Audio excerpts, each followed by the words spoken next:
Finally, the moment of no more sana all. Finally today ay aalis nga tayo papuntang Bangkok. May pupuntahan tayong isang global exhibit doon na kung saan pwede tayong matuto at magkaroon ng mga makabagong idea para magagamit natin sa ating personal business. Ito talaga yung trip na sobrang unforgettable for me kasi nga una, this is our first ever international trip.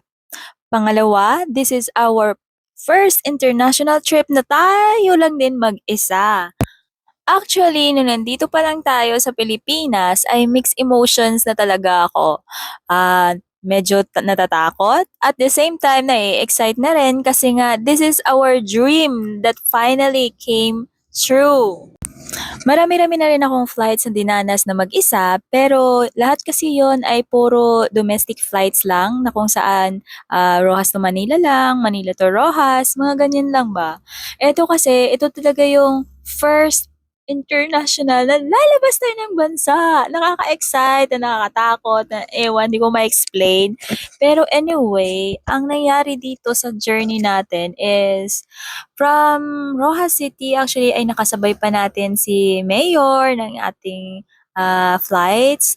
Tapos, naging smooth naman siya. Actually, pagdating natin sa NAIA, ang iniisip ko na ako yung malulos, ako yung, alam mo yung feeling na baka marami akong makapalpakan na magawa dito. Pero actually, naging blessings tayo dyan sa ibang mga kapwa natin, OFW, na nalilito din pala. Akala ko ako lang, pero actually ako pala yung tumulong sa kanila. Sort of, ako yung napagtatanungahan, ako yung na kasama nila papuntang, kasi kailangan maglipat kasi from Terminal 2 to Terminal 1. So, hindi rin pala alam ng ibang mga connecting flights. So, yung isang OFW dyan ay sinamahan ko rin palipat doon sa kabilang terminal. Kaya sabay na kami. Tapos, marami akong nakausap dyan na OFW, mga dalawa o tatlo ata. Parang sort of, hindi ko ma-explain, pero yung tipong, yun nga, ako yung nakatulong sa kanila. Yung isang OFW din kasi na senior citizen, nagta-travel siya mag-isa. Actually, papunta din siyang Bangkok. Parehas kami ng flight. So, hindi niya alam yung tinatawag na TDAC o yung Thailand Arrival Digital Card. Kailangan kasi mag-fill up nun bago ka dumating ng Bangkok. So, ayun, tinulungan ko siyang mag-create nun via online kasi hindi nga niya alam. So, somehow naging blessing na naman ulit tayo doon. At mafi-feel mo rin na sobrang grateful nga siya sa akin. Grabe yung pasasalamat niya, ganyan, etc. Kasi solo traveler lang din siya, tapos senior citizen pa. Sa akin naman kasi hindi ko na-expect na, okay, in my mind, ganito lang pala yun. Hindi naman siya nakakatakot, hindi naman siya alam mo yung malilito ko or whatsoever. Kasi nga, smooth lang siya. Yung siguro yung feeling na, immigration today, baka hindi ka ano, ganyan-ganyan.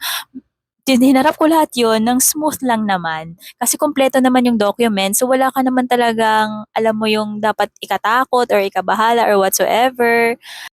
So, ito yung moment na nag-aantay na tayo ng ating flights to Bangkok.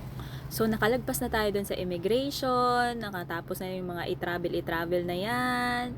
Tapos, nasa waiting area na tayo ng boarding. Nung dumating na tayo ng Bangkok, mga halos madaling araw na talaga. Tapos, yung travel agency, yung sundo ko na binook nila, ay nag-aantay na sa atin. Ganito pala sa kanila doon, may nakasulat na pangalan mo, hahanapin mo lang kung nasaan sila banda. So, yung akin, ay nakita ko na may nakasulat na Melba Dapog. Tapos, nung dumating ako, alam mo yung feeling na, gosh, hindi sila na marunong yung English talaga. Yung magtatanong ka, hi, ganyan, are you my blah blah blah, ganyan. Dahil, hindi ka masasagot ng English. This is the moment how I appreciate how the world evolves through technology. Kasi nga, napakalaking tulong ni Google Translate talaga. That's all for today, guys. Thank you so much.